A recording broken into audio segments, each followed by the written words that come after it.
이번 시간에는 한국 보수주의, 그리고 진보주의의 기원에 대해서 말씀을 드리겠습니다.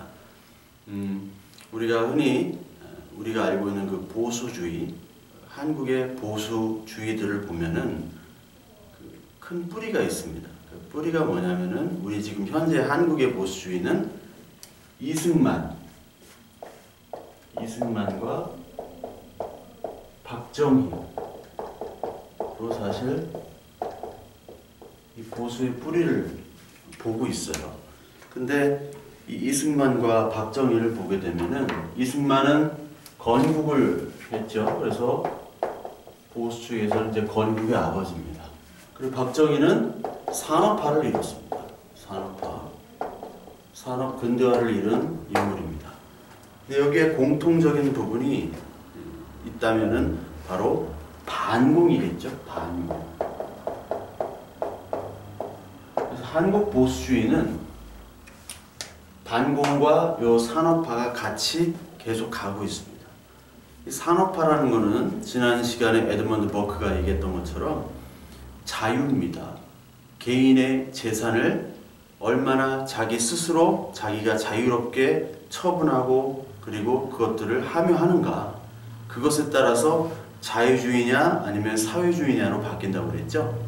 그것처럼 이 이승만과 박정희의 뿌리, 즉 건국을 했고 그리고 여기에 산업화를 이뤘는데 두 공통의 프레임은 바로 반공의 프레임입니다. 그래서 지금도 뭐 선거철이다라고 하면은 이 색깔론이 계속 나오죠. 뭐 반공이다, 너는 공산주의다, 그래서 넌 빨갱이다 해가지고 색깔론들이 나오는데 그 색깔론을 계속해서 지금도 주장을 하고 있는 거죠. 그래서 보수주의 측은 항상 이런 색깔론을 가지고 공격을 합니다. 교회에서도 지금 보수주의의 교회에 계속해서 이런 프레임을 가지고 가고 있죠. 교회도. 왜냐하면 교회와 공산주의는 뗄래야 뗄 수가 없어요. 특히 그 평양에 많은 교회들이 있었는데 공산주의자들의 박해를 피해서 남쪽으로 온 분들이 지주층, 지식인, 그리고 목회자들이었어요. 교회. 대표적으로 이제 소망교회 곽선희 목사, 한경직 목사, 이런 분들이 이제 월남에서 온 분들이거든요. 그러니까 공산당이라면은 치가 떨리는 겁니다. 개인의 자유를 뺏고 재산을 뺏고 그리고 기독교를 탄압한 존재이기 때문에 이 공산당이라는 것은 바로 이 기독교를 말살하는 어떤 사상이라고 보는 거예요. 그래서 지금 문재인 정부가 하는 그 남북 대화 그리고 이 통일까지 가는 그런 어떤 그 그림들을 이 보수주의자들은 어떻게 보냐면은 문재인 정부가 북한을 이제 인정하고 연방제 정부로 그들을 인정해 주는 거죠. 그리고 나중에 통일을 사회주의 체제로 이제 통일을 하겠다라고 그 보수주의자들은 계속해서 얘기를 합니다. 얘기를 하고 그런 내용들을 막 이렇게 뿌려요. 그것들이 교회에 막 떠돌아다닙니다.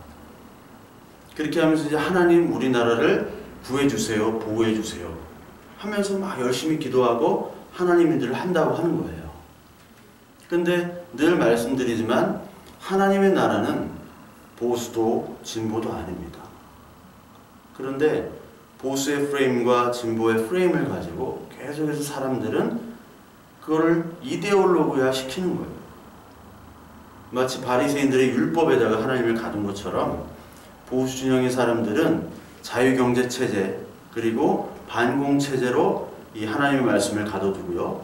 진보는 서로 나누는, 재산을 공공재로 나누고 그리고 더불어 사는 그런 사회를 가지고 하나님의 말씀을 나눠버리는 거예요. 가둬버리고. 이거 자체가 다 잘못됐다는 겁니다. 그걸 인식하지 못하고 선동을 하게 되면요, 교회만큼 선동하기 쉬운 것이 없습니다. 하나님의 이름을 걸고 예수 그리스도의 이름으로 나가자 하면 다 나가요. 그게 무엇을 의미하는지도 모르고 성경 말씀이 무엇인지도 모르기 때문에. 그래서 성경도 모르고 그리고 하나님의 말씀도 모르고 그리고 이 세상 돌아가는 것들도 모르기 때문에 이 선동하기가 가장 쉬운 것이 바로 교회입니다. 그만큼 우리는 그걸 깨어 있어야 돼요. 요즘 뭐 보수다 진보다 이 진영에서 자꾸 이 프레임을 가지고 계속 하나님의 말씀을 왜곡시킵니다. 그럼 왜곡시키는 사람들이 더 많은 강의를 하고요. 그런 사람들의 말들로 통해서 많은 교회들이 지금 영향을 받고 있습니다. 아, 그런가 보다. 정말 우리나라가 위기인가 보다. 그렇게 생각을 하고 있는 거예요.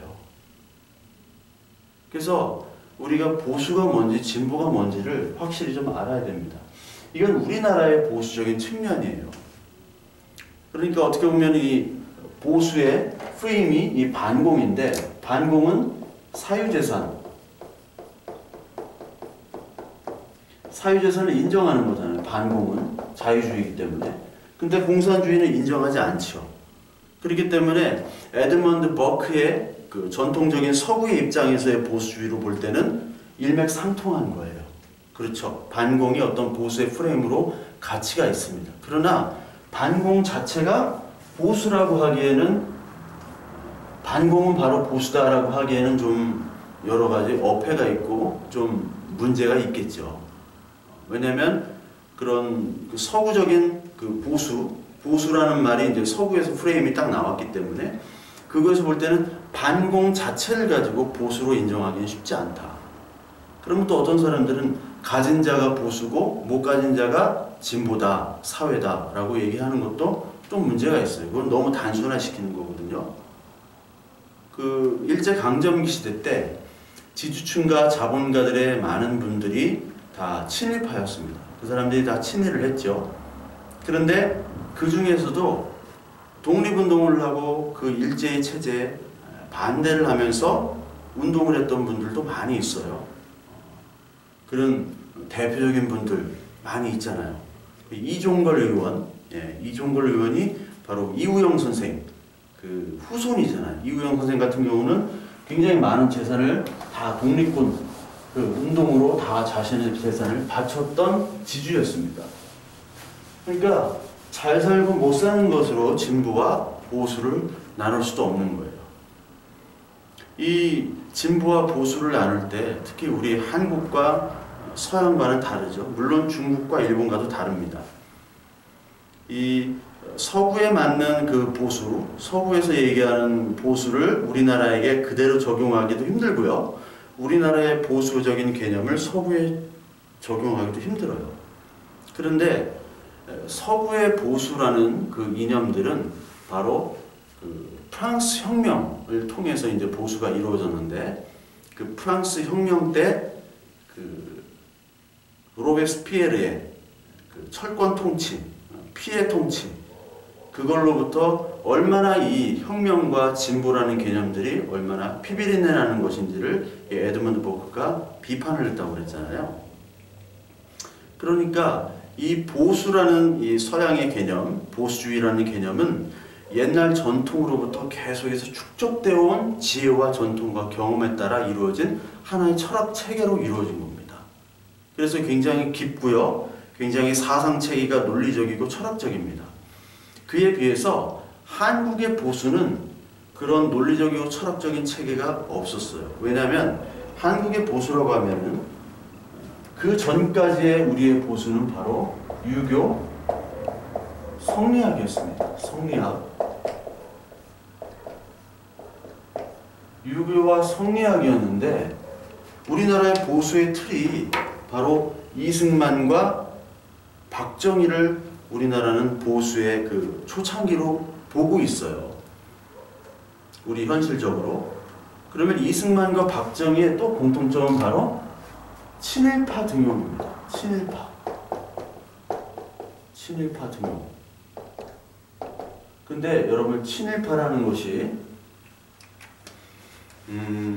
우리나라 이제 갑오 농민 개혁운동, 갑오 전쟁이 일어났을 때 농민군들이 몰살을 당합니다. 그때 일본군과 우리나라 관군이 같이 합쳐가지고 우리나라 그 전봉준 군대를 다 몰살을 시켰어요. 그때 그 농악 농민군들이 했던 말은 우리 인간이 공평하게 살자 아닙니까? 그리고 인내천이다. 수은 최재우 선생으로부터 이어진 그 동학의 혁명이잖아요. 그러니까 어떻게 보면 성경적으로도 우리는 다 똑같은 동일한 평등한 사람이란 말이에요. 그리고 천부인권이고 그 당시에 많은 서구적인 그런 사상들이나 그 문물들을 이제 받아왔기 때문에 농민에게도 이제 그 혁명이 이루어진 거죠. 근데 그게 실패한 다음에 이제 그 독립신군 서재필이나 박영효나 이런 분들, 그러니까 우리나라가 더 이상 이 유교와 전통적인 성리학을 가지고 외세를 이길 수가 없고, 그리고 우리의 어떤 전통을 가지고서는 이 나라를 발전시킬 수가 없다. 그래서 일본 메이지 유신이 성공한 것처럼 우리나라도 개혁 개방을 해가지고 그 문물을 다 받아들여야 된다 하는 분들이 다 어떠한 그때 당시로는 진보파였죠. 왜냐하면 그때 수구파들이 있었잖아요. 흥선대원군을 비롯해서 그 개방을 반대하는. 근데 외세들은 계속 개방하라고 압력을 넣죠. 그때로 보면은 이 친일을 했던 뭐 박영효나 그 일본의 그 모델을 가지고 우리나라를 발전시켜야 되겠다 하는 분들이 다 진보파였는데, 이분들이 일본을 모델을 가지고 했습니다. 근데 그 일본을 가지고 모델로 했던 이 분들이 나중에 다시 이 일본 강점기 때 친일 자본가들이나 정치가들이 이제 나오는데, 이 친일 자본가 정치가들이 결국 이제 보수파가 되는 겁니다. 보수파가 되는데, 이 보수파는 이 유교와 성리학을 부인하는 것부터 시작이 돼요. 그러니까 우리나라 한국의 보수는 옛날에 가지고 있는 전통을 다 단절시켜 버립니다. 그때가 바로 일제강점기 때예요. 일제강점기 때, 일본의 강점기 때 이 유교와 성리학이 말살이 되는 겁니다. 그래서 1905년도 이제 그 보호조약 을사늑약이라고 하죠. 요즘에는 그 늑약이 하기 전에 이미 그 전에 테프트 카스라 조약을 통해서 일본은 한국에 대해서, 그리고 미국은 필리핀에 대해서 서로 일본과 미국이 상관하지 말고 그 점령을 인정해 주자라는 그런 협약을 하잖아요. 그 이후로는 이제 우리나라는 일본의 그 40년간 이제 주권을 강탈당하는 나라가 됩니다. 식민지가 되어버리잖아요. 그때 이 유교와 성리학이 다 없어진단 말이에요. 그거를 주도했던 사람들이 바로 친일파고, 그리고 그거를 주도했던 사람들이 이제 해방 후에, 건국 후에 보수주의자가 되어버리는 거예요. 그렇기 때문에 우리나라 보수주의는 유교와 성리학이 그 바탕이 깔리지 않는 전통과 철학이 없는 어떤 보수입니다. 사실 이 유교와 성리학적인 이 부분들이 어떻게 보면 굉장히 개혁적인 부분입니다. 유교가 굉장히 개혁이에요. 특히 그 많은 대신들과 같이 왕이 이렇게 이야기를 나누는 것은 서구에도 없습니다. 그렇게 뭐 통촉하여 주시옵소서 이렇게 하는 것들이 우리나라에만 있는 거예요. 외국은 그냥 왕이 알아서 합니다. 몇 명이서. 근데 그렇게 서로 논쟁을 하고 같이 의견을 교환하고, 우리나라 조선시대 때 왕이 다 하는 것처럼 하지만 왕이 할 수 있는 것들이 별로 없었어요. 왕이. 그래서 우리 조선시대 때는 붕당정치라고 하잖아요. 붕당정치. 처음에 이제 훈구파와 살인파가 등장한 다음에 이 세조 이후에는 훈구파가 이제 조금 힘을 잃기 시작하더니 이제 중종 때 이르러서 이제 살림이 완전히 장악을 하잖아요. 살림에 이제 동인과 서인이 나눠지고, 동인은 또 남인과 북인으로 나눠지죠. 그래서 동인 같은 경우는 이제 그 김효원과 심의겸 이 두 사람이 동쪽에 사는 거는 김효원이고 심의겸은 서쪽에 살았다 해가지고 그 동인 서인으로 나눠지는데, 이게 조선시대 때 이조전랑이라는 직급이 있는데, 이 관직이 있는데, 이게 굉장히 낮은 직급인데도 불구하고 요걸 가지고 많이 다퉜어요. 왜냐면 인사권이 여기에 다 있습니다. 이 사람이 누구에 따라 인사권이 여기에 집중되어 있는 거예요. 이조전랑. 이거를 차지하려고 서로 자기 파들이 이거를 차지하려고 했던 것들이 그 동인과 서인의 싸움이 시작이었어요. 나중에 이제 남인과 북인으로 나눠지고요. 그 정여립 영모 사건, 그리고 또 그 광해군 옥림을 누가 하느냐에 따라서 이 남인과 북인으로 이제 나눠집니다. 북인은 이제 남명 조식파가 이제 북인이 되는 거고, 그리고 이제 남인이 나중에 북인을 쫓게 되는 그 계기가 되는 거는 광해군을 패위하고 인조를 이제 임금으로 시켜요. 인조 반정. 그때 남인들과 서인이 같이 합세해가지고 그 인조를 이렇게 인조 반정을 해서 인조를 왕으로 세웁니다. 그게 영화에 이제 남한산성이 나와 있는 거고, 나중에 이제 서인이 언제 저기가 되냐면 그 숙종 때 서인이 이제 장악을 합니다. 서인도 노론과 소론으로 나눠집니다. 그러니까 노론은 이제 우암 송시열파고, 그 송시열의 제자인 윤증이라는 제자가 바로 소론파입니다. 그래서 이 노론과 소론파가 나눠지고 나중에 또 벽파와 시파로 나눠지는데, 특히 우리 정조 때 그 성공회대 교수 옛날에 누구시죠? 신영복 교수. 신영복 교수는 이 우리나라 보수를 노론 때라고 얘기를 하세요. 그분은 노론부터 시작된다. 신영복 교수야 뭐 우리나라 어떤 학문의 대가시기 때문에 또 감옥에도 오래 사셨고, 감옥에서로부터의 사색, 그 책을 예전에 저도 읽었었는데, 신영복 교수가 그 노론 때부터 이 보수주의가 지금 현재까지 노론파의 그 자제들 그리고 후손들이 계속 지금까지 보수를 잡고 있다라고 이분은 주장을 하세요. 근데 역사적인 흐름을 봐도 뭐 비슷한 것 같아요. 그러니까 노론과 소론 때 이렇게 소론으로 서인대 나눠지는데, 특히 여러분 그 영조라는 인물이 있죠. 영조. 근데 영조가 이제 사도세자를 죽였잖아요. 세자를 죽었는데, 요 아들이 바로 누굽니까? 이산 아닙니까? 이산. 정조. 이 왕은 다 이름이 있습니다. 정조는 이산입니다. 드라마에도 있었지만, 이 이산이 있었을 때 이산이 그 개혁을 많이 하려고 그랬잖아요. 근데 개혁을 하려고 했던 그 같은 그 신하들, 같은 동지들이 바로 소론파였어요. 소론. 그러니까 서인이 소론과 노론과 소론 나누는데 소론파. 이들이 또 시파입니다. 시파는 뭐냐면 이 패비윤씨 있잖아요. 패비윤씨. 사도세자, 패비윤씨래요. 그 사도세자, 패비윤씨는 저기 연산군이고, 사도세자 때 이 사도세자를 옹호하는 온건파가 바로 시파입니다. 그리고 노론은 벽파입니다. 벽파 이름도 좀 강성이잖아요. 시파.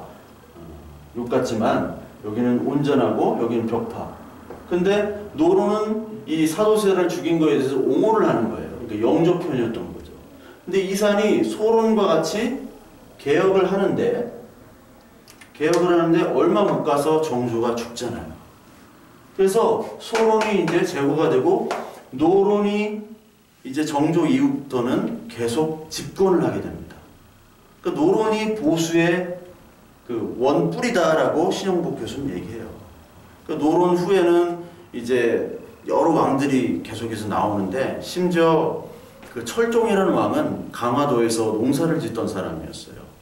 농사 짓다가 갑자기 왕이 된 겁니다. 왜냐면은 그때 그 왕의 친인척 중에 왕을 할 사람이 다 없어요. 다 죽고 없어지고 그래가지고, 그래서 한 명 누구 없냐 해가지고 알아보니까 강화도에서 농사를 짓고 있는 사람이 있었어요. 그 사람 불러가지고 왕을 한 게 바로 철종입니다. 그러니까 그 시대에 그 조선시대 후기 때는 그 안동김 씨나 풍양조 씨의 그 세도 정치가 심했잖아요. 그 왕은 허수아비였던 거예요. 그 노론이 계속해서 이 집권 세력들이 후손까지 지금 친일과 친미와 이 해방 후에 재벌과 정치 결탁해가지고 지금까지 그 후손들이 자리 잡고 있다라고 신영복 교수는 얘기를 하고 있어요. 그러니까 이 우리나라의 그 보수의 뿌리가 어떤가? 보수의 뿌리는 철학적으로 그리고 논리학적으로는 조금 굉장히 부족하다라고 말씀을 드릴 수가 있습니다. 서양인은 그 개혁에 대한 그 왕과 귀족과 이 종교, 왕, 귀족, 종교가 얼마나 필요한 것이고 이 사회를 위해서 그들이 엘리트로 정치를 하는 것이 얼마나 타당한 것인가에 대한 논리적인 근거를 계속 축적하면서 쌓아온 것이 바로 보수라면, 우리나라는 그런 옛날부터의 전통을 단절시키고 일제시대 이후에 그 친일 그리고 부역자들 그리고 친미로 바뀝니다. 친일자들이 다시 친일 때 활약했던 사람들이 다시 친미 정권 때 해방 후에 다시 집권을 하게 돼요. 그것이 이제 친일파를 청산하지 못했다라고 얘기를 우리들이 많이 하잖아요. 특히 약산 김원봉 선생 같은 경우는 뭐 영화 암살에도 나오죠. 조승우 씨로 이렇게 나오고, 조승우가 이제 그 역할을 했는데, 약산 김원봉은 이제 거물입니다.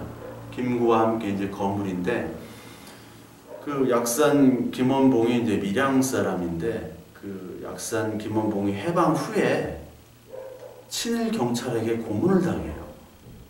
노덕술이라고 있습니다. 노덕술. 울산 사람인데 노덕술. 노덕술이요, 악질 친일 경찰이에요. 그러니까 일본 순사였습니다. 일본에 가서 장사도 했다가 경찰이 돼가지고 20살 때 다시 한국으로 와가지고 그 우리나라 사람들, 독립운동하는 사람을 잡아다가 죽이고 고문을 시켰던 사람이에요. 악질 중에 최고 악질. 근데 해방 후에 다시 이 사람이, 우리나라가 반민특위가 해제가 되잖아요. 해산이 되잖아요. 반민특위가 1948년도에 해산이 된 후로 노덕술이 이제 그 한민당 이승만 정권과 그리고 미국 군정과 합해가지고 이제 옛날에 경찰했던 사람들이 다시 경찰로 등극을 하는 거예요. 그래서 김원봉이 이게 빨갱이다 해가지고 김원봉을 잡아다가 고문을 합니다. 그러니까 김원봉이 며칠간 억울해서 울면서 잠도 못 자고 밥도 못 먹었다는 그런 일화가 있어요. 그러니까 우리나라의 어떤 보수주의는 그 시대 상황적 보수주의다라고 말씀을 드릴 수가 있습니다. 그러니까 일제시대를 통해서 일제시대를 가지고 어떻게 이 일제를 바라보느냐, 일제강점기를 바라보고 해방 후에 어떻게 이것들을 맞느냐에 따라서 상황적이고 시대적인 어떤 보수였다고 보지, 그 철학적이고 어떤 논리적이고 예전부터 전통을, 그 유교적인 전통, 성리학적인 전통을 가지고 와서 그 보수를 펼치진 않았다고 봅니다. 그래서 보수의 좀 깊이가 좀 낮긴 합니다. 우리나라의 보수의 깊이가. 그래서 이 보수라는 주의와 이 진보라는 주의에 대해서 계속 이제 설명을 드릴 텐데, 그 지난 시간에 그 보수주의에 대해서 이제 4대주의, 그리고 천민자본주의, 이기적 자본주의, 그리고 반공주의가 우리나라 보수의 특징이다라고 이제 얘기를 드렸잖아요. 그래서 이 보수라는 그 우리나라 한국의 보수는 4대주의의 모습을 가지고 있습니다. 4대주의. 4대주의. 그 친일했던 분들이 어떤 생각을 가지고 있냐면, 일본이 우리나라를 독립을 시켰다 그러는 거예요. 이 여러 서구 열강으로부터 독립을 시키고 일본이 우리나라를 근대화로 만들어줬다고 타당하게 그들은 이야기를 한단 말이죠. 그 일본의 주장과 똑같이 이야기하는 것이 바로 친일의 사람들입니다. 친일의 사람들. 그래서 이 4대주의, 4대주의는 강대국에 대한 4대주의죠. 그래서 명나라, 그 명청을 가지고 광해군이 줄다리기를 할 때 그 북인파와 남인파가 있었는데, 그 나중에 이제 노론이 되죠. 노론이 집권을 받는데, 그 노론 같은 이제 보수주의자들은 명나라를 우선하는 거죠. 명분과 사대를 중요시하고, 그리고 반대로 진보라는 것은 실리를 중요시 여깁니다. 실리를 중요시 여겨요. 그래서 정조 같은 경우도 이제 정약용이나 이런 분들과 함께 이제 개혁을 하려고 하고 제도를 고쳐 나가려고 했었죠. 그때 정약용이 이제 천주교인이었으니까 같이 거기 천주교는 물론 이 한국의 천주교는 학문적으로 서학이라고 그래서 서양의 학문을 받아들이는 것부터 시작이 된 거예요. 근데 이게 나중에 그것들을 펼치지 못했죠. 그러니까 사대주의와 이 명분을 가지고 있는 게 바로 이 보수의 특징입니다. 그래서 중국도 마찬가지고 일본도 마찬가지였어요. 늘 이제 사대주의, 큰 나라, 그리고 그 반면에 이 큰 나라를 모범 답안으로 해가지고 우리가 따라가자라고 하는 사람들이 바로 보수주의자가 된 것이죠. 그래서 그 친일파들의 그 모습들은 그 사대의 모습을 하고 있는 겁니다. 늘 이제 어떠한 자주적인 것이 아니라 어떤 큰 힘을 빌려서 그것들을 해결하고자 하는 것들.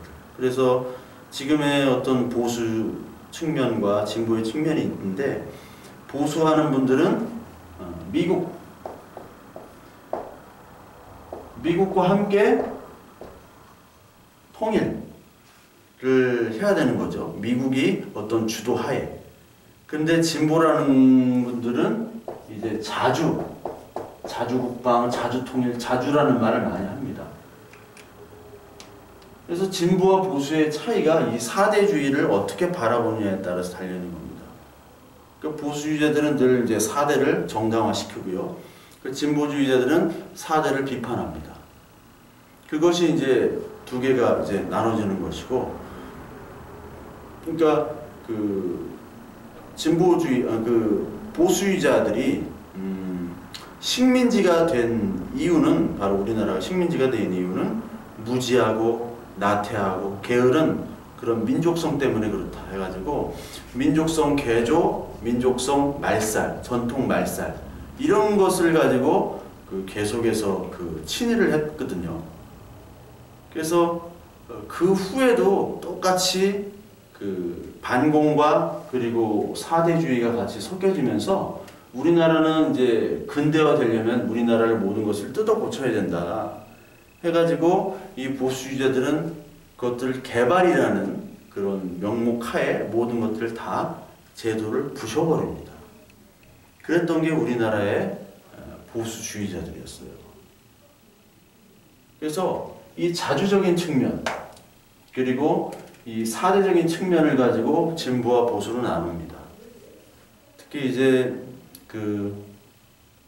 지금도 제가 어떤 프로그램을 보니까 우리나라 뉴스에는 북미 정상회담으로 계속 나오잖아요. 근데 어떤 패널은 미국 회담으로 하면 안 되냐라고 얘기를 한단 말이에요. 미국 회담. 그러니까 북미냐 미국이냐, 북미냐 미국이냐, 뭐 연고전이냐 고연전이냐 그런 것처럼. 근데 결론적으로 저는 여기 맞다고 봅니다. 왜냐하면 북한도 우리나라이기 때문에. 옛날에 노무현 대통령이 NLL 그거 어떻게 생각하느냐, NLL 문제가 많았잖아요.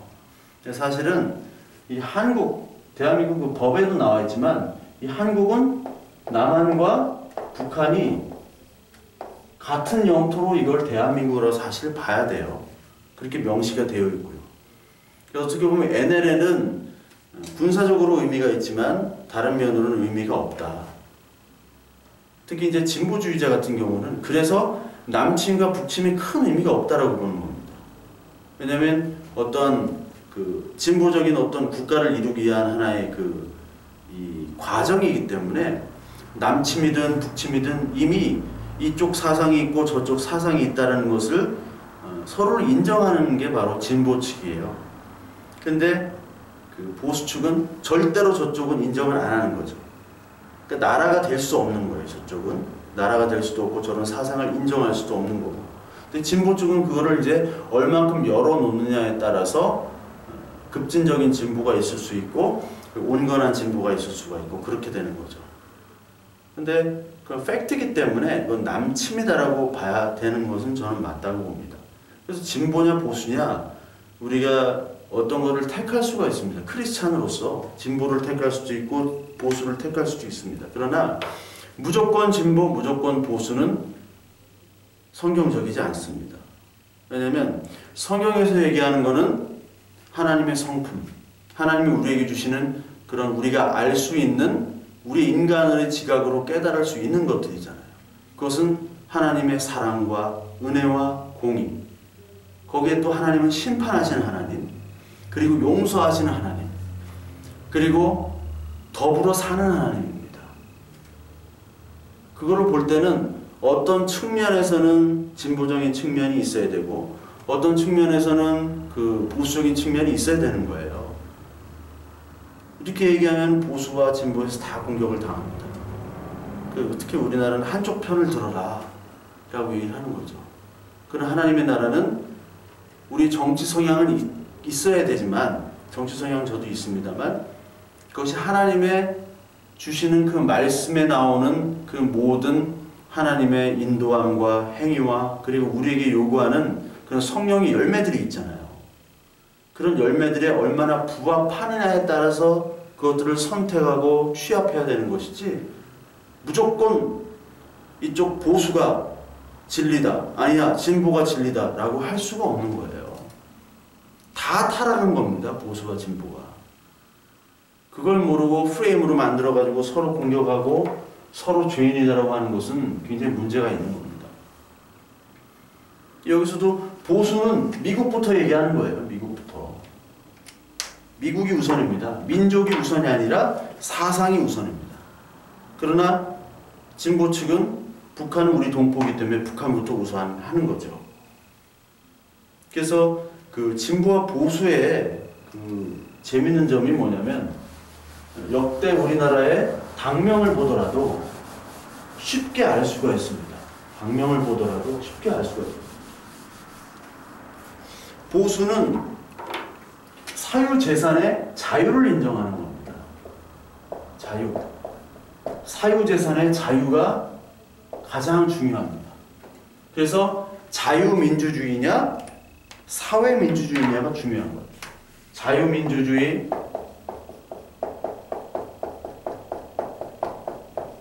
자유민주주의냐 사회민주주의냐.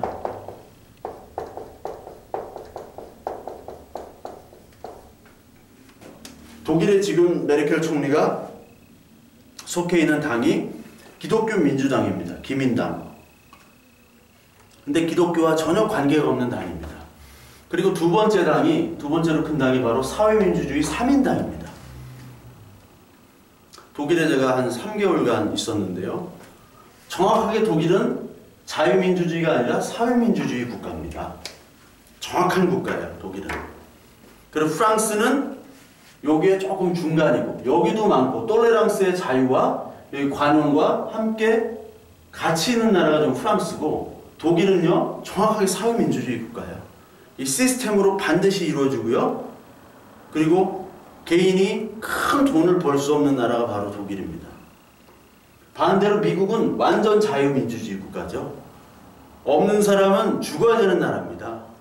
미국에서 병들면 죽어야 됩니다. 보험을 들 수가 없어요. 그러니까 미국에서는 저 사람이 잘 사느냐 잘 못 사느냐는 저 사람이 어떤 보험을 드느냐에 따라서 달려있는 겁니다. 마찬가지로 우리나라 시스템은 자유민주주의 국가예요. 그렇기 때문에 자유민주주의에는 적자 생존이자 동시에 낙오자와 그리고 그 빈민자들이 생길 수밖에 없는 구조입니다. 그런데 독일의 거리는 없습니다. 거의. 미국은 가는 곳마다 그냥 다 거린들이잖아요. 그게 달려있는 거죠. 그러니까 사회민주주의는 같이 먹자, 더불어 살자, 민주로. 더불어민주당이잖아요, 지금 우리나라 당명이. 근데 여기는 자유죠. 지금 자유라는 거는 내 마음대로 나의 사유재산의 영속권을 주장하는 것이 바로 자유입니다. 그러니까 자유의 가장 큰 본질은 뭐냐면 우리나라는 그런 자유의 본질이 좀 없어요. 그런데 이 서양의 보수주의 철학에는 자유라는 말의 본질은 뭐냐? 개인 재산, 재산의 영속성입니다. 개인 재산은 누구도 건드리지 못하는 영원히 내 거야 라고 얘기하는 거죠. 이게 바로 자유의 본질입니다. 그 영속성을 누가 보존하느냐? 사회 계약에 의해서. 이게 법이죠. 쉽게 말하자면 법에 의해서 이거를 제도를 만들어지는 거예요. 법은 누가 하느냐? 사람들끼리 만드는데 이 민주주의는 어떻게 보면 엘리트 민주주의입니다. 근데 여기는 엘리트 민주주의가 아니라 모든 민의에 의해서. 그래서 이 문재인 대통령이 옛날에 항상 얘기했던 게 촛불과 이 대중의 어떤 그런 주장들이 정치에 반영되어야 된다. 근데 여기는 이 보수는 촛불 집회가 사법과 입법과 행정에 영향을 미치면 안 된다라는 거죠.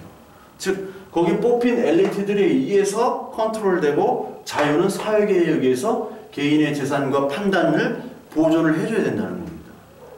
그러니까 더불어 살자 아니면은 개인의 능력과 그리고 차별을 인정해야 된다. 이걸로 이 본질이 바로 보수와 진보의 차이입니다.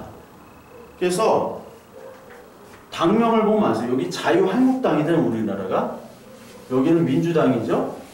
당명을 보면요, 항상 이 진보 쪽은 민주를 얘기합니다. 민주.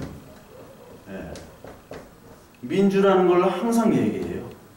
그리고 조봉암 선생이 했던 옛날에 진보당, 이게 1956년도에 있었던 당이기 때문에 이 진보당 이런 것들을 얘기해요. 딱 정의당. 그런데 지금 자유한국당입니다. 자유한국당, 자한당. 이 보수주의에 나와 있는 이 당명들에 보시면은 여기에 사상들이 다 담겨져 있어요. 자유와 한국이라는 어떤 나라가 있어요. 조선도 아니라 한국입니다. 대한민국. 그 나라 이름이 많이 들어갑니다. 그 전에는 이제 새누리당이었죠. 왜 새누리당이라고 했는지 모르겠지만 새누리. 많이 누려라. 자유스럽게 많이 누려라. 신천지 해가지고 이게 신천지잖아요. 사실 새누리. 누리 한별 이런 옛날에 전두환이 만든 그 아름단, 한별단, 누리단 그런 단체가 있었어요. 보이스카우트처럼 만든 거. 저 중학교, 고등학교 때. 그 새누리당. 그 전에 이제 한나라당입니다. 한나라당. 그 전에는 바로 그 신한국당이었어요. 신한국당. 신한국. 여기도 한국이 나오죠. 그 다음에는 이제 민주자유당, 민자당. 노태우 때 민자당. 여기 김영삼 때. 여기 이회창 이런 때. 그 민자당 저희는 민정당, 민주정의당입니다. 우리 두한이 형님 때. 전두환 때. 그 다음에 이제 민주공화당, 박정희 때. 그리고 전에 자유당 때. 여기도 자유가 나오죠. 그리고 맨 처음에 이승만이 세웠던 당이 한민당입니다. 한민당. 한국민주당. 이게 제일 처음 생긴 거예요. 자유당으로 갔다가 박정희 때 민주공화당 갔다가 이제 민정당 이렇게 가죠. 보시면은 한국이란 나라가 들어가고 자유가 계속 들어갑니다. 민주자유당, 그 민주와 자유와 한국이 들어가요. 민주와 자유와 한국. 가장 많이 들어가는 겁니다. 그런데 여기는 다 민주예요. 한국과 자유가 들어가지가 않아요.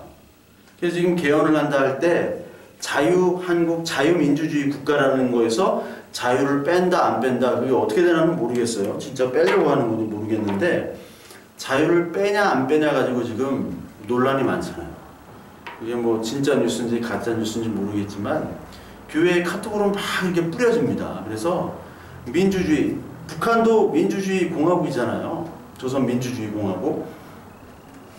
민주라는 말은 인민이 모여서 회의를 해가지고 정책을 결정하는 거니까 이것도 민주고 북한도 민주인데 여기에 자유가 들어가느냐 안 들어가느냐. 여기에 관건이에요. 이 자유는 바로 본질적으로 아까 얘기했듯이 개인의 재산을 영속적으로 추구하느냐 추구하지 않느냐. 여기는 혼자 다 먹겠다는 거고 여기는 더불어 같이 하자. 공공선을 얘기합니다. 따라서 성경에서 희년이라는 제도가 있습니다. 희년은 50년이죠. 골든 주빌레. 주빌레가 이제 50년이 되면은 그 원래 주인으로 토지가 다 돌아가는 거죠. 토지무름, 고엘제도. 근데 그 희년의 사상이 여기 자유에는 있을까요? 없을까요? 없죠. 자유에는 희년인 사상이 없습니다. 왜냐하면 이 자유라는 것은 개인의 재산의 영속권을 주장하기 때문에. 그런데 여기에는 희년이 가능하죠. 이런 측면으로 볼 때는 조금 더 이쪽이 성경적이라고 할 수 있죠. 이런 측면에서만. 근데 다른 측면으로 볼 때는 사실 이 모든 사람들이 같이 공평하게 재산을 다 나눈다 하는 것도 어떻게 보면 유토피아입니다. 그러니까 공산주의는 굉장히 긍정적이고 낙천적이잖아요. 공산주의라는 게. 너무나 낙천적이에요. 같이 똑같이 나눠 먹는데 생산성도 좋고 효율성도 좋고 같이 잘 살 수 없는데 있다라고 하는 것이 바로 공산주의잖아요. 그리고 공산주의자들은 이 땅의 유토피아를 얘기해요. 그러니까 이 땅의 유토피아가 하나님 나라가 들어갈 자리가 없죠. 이쪽 진보도. 그럼 이쪽은 있느냐? 지 맘대로 하겠다는데 이쪽도 없는 겁니다. 이쪽도 아니고 이쪽도 아닌데 이 기독교가 보수 기독교, 진보 기독교 나눠가지고 이쪽에 하나님이 나라다, 이쪽에 하나님이다, 하나님 뜻이다, 아니다, 여기가 하나님 뜻이다. 이렇게 서로 싸우고 있다는 거예요. 늘 얘기하지만 하나님의 말씀도 모르고 이 자유와 민주와 사회에 대한 것도 모르는 거예요. 이 모든 하나님이 그 인간이 만들어 놓은 제도와 인성은 하나님의 말씀에 의해서 판단이 되어져야 되고 비판받아야 되는 겁니다. 그런데 이들은 하나님의 말씀을 이들의 제도로 하나님의 말씀을 바꿔버리고 있어요. 하나님의 말씀을 넣고 있습니다. 자기의 틀 안에. 근데 그런 사람들이 지금 날뛰면서 유튜브나 뭐 SNS나 카톡으로 막 뿌려지고요. 그거를 또 하나님이 하셨다고 하고 아멘 할렐루야 하면서 교회마다 막 세미나를 하고 다녀요. 그럼 막 아멘하고 그러고요. 그때 막 수만 명이 모여 그럽니다. 뭐 유튜브의 조회수도 몇십만 회가 되고요. 들어보면 아무것도 없어요. 근데 어디 교수다, 어디 뭐 큰 교회 목사다 하면은 무조건 권위 있는 줄 알고 아멘 하는 겁니다. 하나님의 나라와 하나님을 두려워하지 않고 사람의 말과 사람의 것들을 두려워하며 그들의 말을 귀 기울여 듣는 그런 타락한 세대가 바로 이 세대면서 동시에 그것이 바로 지금 현재의 교회가 된 겁니다. 현대의 교회가 하나님의 말씀을 듣기보다는 이 세상이 주는 자극적인 말 그리고 선동하는 말에 귀 기울이고 거기에 하나님의 말씀을 덧붙여가지고 아멘하고 있다는 거예요. 그런 분별을 하지 못합니다. 저는 그들에 대해서 비판하고 분별하지 못한다고 얘기하지만 이 보수 진보 이 친구들은 저에 대해서 비판을 하겠죠. 아무것도 모르는 놈이. 그러면서 그들이 하는 말은 늘 깨어있으라는 거예요. 늘 깨어 기도하라. 이 세상이 어떻게 되는지 모른다. 하나님의 말씀을 비춰볼 때 이렇게 된다라고 감히 예언을 하면서 그들이 선동하고 조작하고 있어요.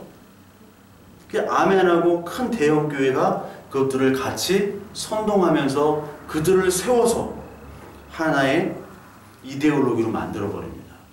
지금 보수교회의 가장 큰 이데올로기는요. 동성애가 지금 한 2, 3년 전부터 이렇게 막 그 보수교회에 계속 세미나로 나왔죠. 이 동성애가 첫 번째고 두 번째가 반공입니다. 반공. 반공과 친미. 그러니까 태극기 집회를 얘기하는 거예요. 이 두 개 프레임이 지금, 그러니까 반사회주의죠. 지금 어떤 정부에 대한 비판. 이 프레임이 지금 보수교회에 있습니다. 보수교회. 진보는 이거를 반대하는 거고요. 뭐 진보는 뭐 말할 것도 없으니까 이게 반대하는 거니까. 근데요, 보세요. 동성애, 반공, 친미. 반공은 자유, 자본주의입니다. 자유자본주의. 여러분, 공산주의도 문제가 있지만 자본주의는 문제가 없습니까? 자본주의 국가에서 더 많은 자살을 합니까? 공산주의 국가에서 더 많은 자살을 합니까? 숫자적으로 보면 자본주의 국가에서 더 많이 자살을 합니다. 얘네는 똑같이 못 살아요. 똑같이. 북한에서 자살하지 않습니다. 굶어 죽지. 우리는 굶어 죽지는 않는데 다 자살해요. 막 뛰어내립니다. 자본주의가 좋습니까? 그럼 공산주의로 갈까요? 공산주의가 좋습니까? 공산주의 나쁜 거예요. 자본주의는 나쁜 겁니다. 친미. 이 미국이라는 나라는 전쟁으로 먹고 사는 나라입니다. 남북전쟁부터 지금까지 전쟁을 쉬질 않은 나라예요. 미국 좋은 나라입니까? 막 선생님이 총 갈기다가 누가 다쳤다면서 요즘에. 학교에 총을 갖고 다녀야 되는 나라입니다. 아프면은 죽어야 되는 나라예요. 뭐 탤런트 안재욱이 뭐 미국에서 뇌수술도 받고 뭐 병원 치료받는데 얼마가 들었냐? 뉴스에 보니까 5억이 들었다. 네, 5억. 우리나라에서 일주일간 입원하면서 그 모든 정기 검사를 다 받으면 500만 원도 안 해요. 500만 원. 근데 미국에서는 5천만 원이 넘습니다. 5천만 원이 넘어요. 그런 나라에서 살고 싶습니까? 밤 되면은 돌아다니지도 못해요. 우리나라는 사방팔방이 편의점입니다. 저희 동네는 그 아파트 단지인데 그 동네 앞에 편의점만 7개예요. 앞에. 심지어 세븐일레븐이 100m 거리에 2개나 있어요. 아무 데나 가서 사 먹고 아무 데나 가서 맛있는 것들이 널려 있는 나라가 우리나라인데 미국 없습니다. 그렇게. 동성애 문제 있죠? 동성애 잘못된 겁니다. 예. 성경적이지 않고 잘못된 겁니다. 그러면은 이성애. 동성애로 사람들이 많이 죽고 서로 죽이나요? 이성애로 죽이나요? 치정에 의한 살인사건. 이성애 문제가 있어요. 그런데 보수는 항상 이것만 얘기해요. 동성애. 이성애 절대 얘기 안 해요. 그리고 이것만 얘기하고 자유만 얘기합니다. 그러니까 보수하는 뭐 SNS 이런 분들을 보면은 반공 프레임에만 이렇게 있어요. 그리고 공산주의가 이 기독교 교회를 갉아먹고 그리고 굉장히 위험하고 이 기독교를 말살하는 것이다 라고 얘기를 해요. 그런데요, 자본주의가 더 말살하죠. 이 기독교 정신 자체가 없어요. 나 혼자 잘 먹고 잘 살자니까. 근데 공산주의는 같이 먹자. 우리가 시편을 보면요, 시편에 구원에 대한 노래가 계속 많이 나옵니다. 구원에 대한 노래가 계속 많이 나오는데 그 구원은 개인적인 구원이 아니라 이스라엘 전체에 대한 구원이에요. 같이 더불어 구원을 얘기하는 겁니다. 같이 내가 죽으면 너도 죽고 내가 살면 너도 산다. 네가 살아야지 내가 살고 네가 죽으면 나도 죽어 하는 게 바로 이스라엘의 구원관이었어요. 이스라엘 사람들이. 그렇다면 자유민주주의, 이 자본주의가 사실은 어떻게 보면 돈을 사랑하는 것이 일만하게 뿌리가 되기 때문에 이 하나님의 말씀, 이 하나님의 나라를 왜곡하고 희석시켜버립니다. 공산주의보다 더 이게 위험해요. 사실은 공산주의보다. 공산주의는 잘 아시다시피 성경에 나와 있는 창조, 타락, 구속, 그리고 재창조, 하나님 나라. 여기 프레임에 이 마르크스가 갖다 놓은 거예요. 사실 이 막시즘은 창조, 처음에 원시사회 아니에요. 이게 원시 공산주의입니다. 다 똑같이 못 사는 나라. 타락은 뭐예요? 타락은 여기에 재산이 생긴 사람, 힘쓴 사람이 나온 겁니다. 그래서 이제 힘쓴 사람이 힘 없는 사람들을 부리는 거죠. 계급이 생기는 거예요. 후속은 뭡니까? 마르크스주의로 무력에 의한 혁명을 일으키는 겁니다. 왜? 그러니까 예전에는 노동자들이 열심히 일하면은 노동자들이 똑똑해지고 그리고 돈을 많이 갖고 특히 이제 자본가들 특히 보수주의 경제학에서 얘기하는 낙수 효과라는 게 있습니다. 그러니까 대기업이 잘 해야지 잘 벌고 잘 해야지 그 대기업이 번 돈들이 다 밑으로 떨어진다. 중소기업 그리고 서민들에게. 근데 사실 낙수 효과 계속 얘기하냐면 낙수 효과가 없습니다. 특히 우리나라 같은 경우. 대기업에서 다 해먹어요. 다 해먹어가지고 현대 같은 경우가 그 돈 10조 원을 땅을 샀거든요. 그 삼성동 그 봉은사 맞은편에 땅값이 10조 원입니다. 10조 5천억인가 10조 500억인가 모르겠는데 10조가 넘는 값이에요. 그 많은 현찰들을 다 가지고 있어요. 그 기업마다 다 비자금으로 불법으로 밑에 안 줍니다. 단가 후려치기. 납품업체 중소기업에게 더 단가를 후려치는 거예요. 그러니까 이 막시즘도 그 산업시대, 산업혁명 시대 때 그 마르크스가 영국 런던에 살았었거든요. 그때 자본론을 썼어요, 사실. 그 비참함을 보고 이거 아무리 노동자들이 노력해도 이것들이 나눠지지 않는다. 나눠 먹을 수가 없다.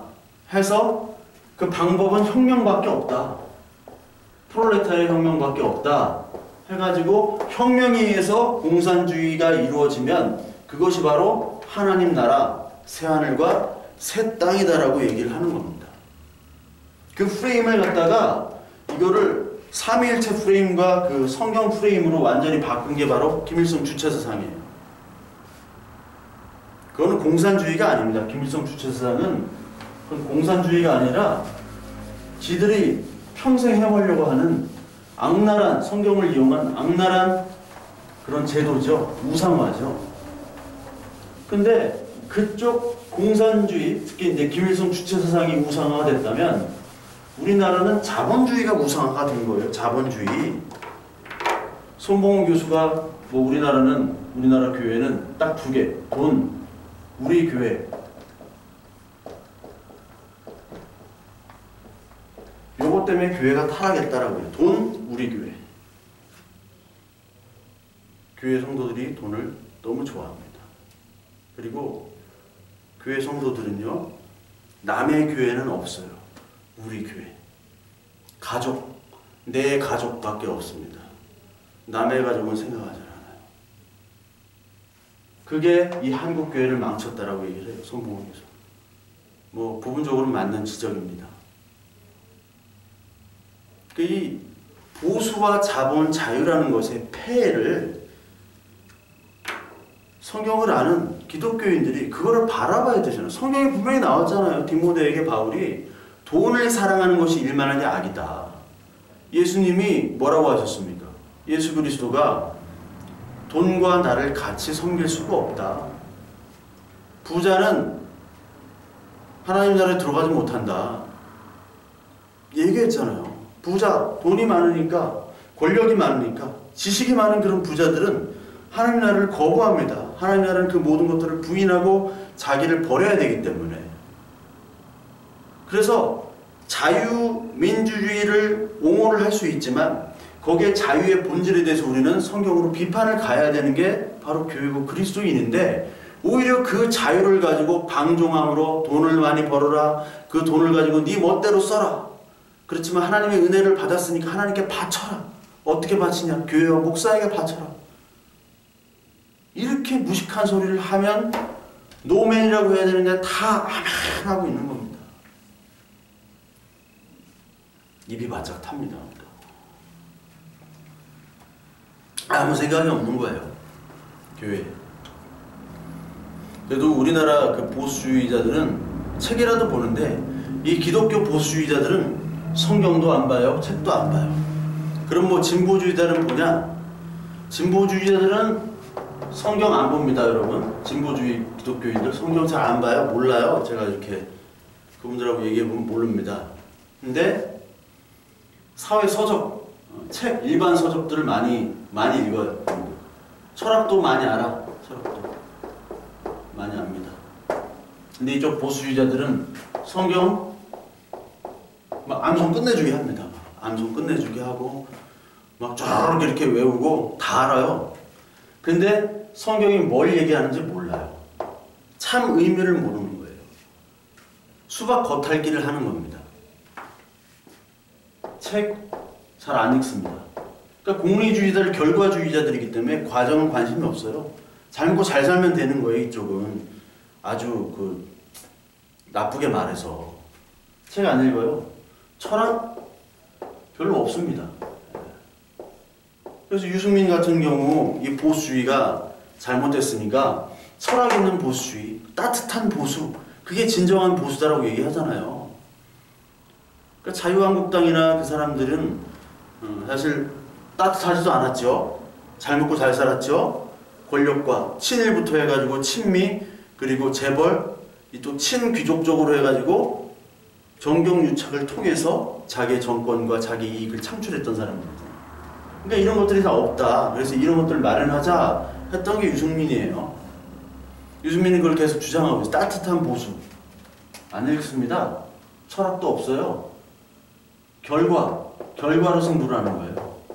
결과는 지금까지 다 좋았어요. 다 해먹었으니까. 이쪽은 결과는 다 좀 못 해먹었어요. 요즘에 이제 좀 나오죠. 물론 이제 김대중, 노무현 정부 때도 있었지만, 근데 이게 둘 다가 성경은 알아도 암송을 해도 성경은 빵이에요. 수박 겉핥기입니다.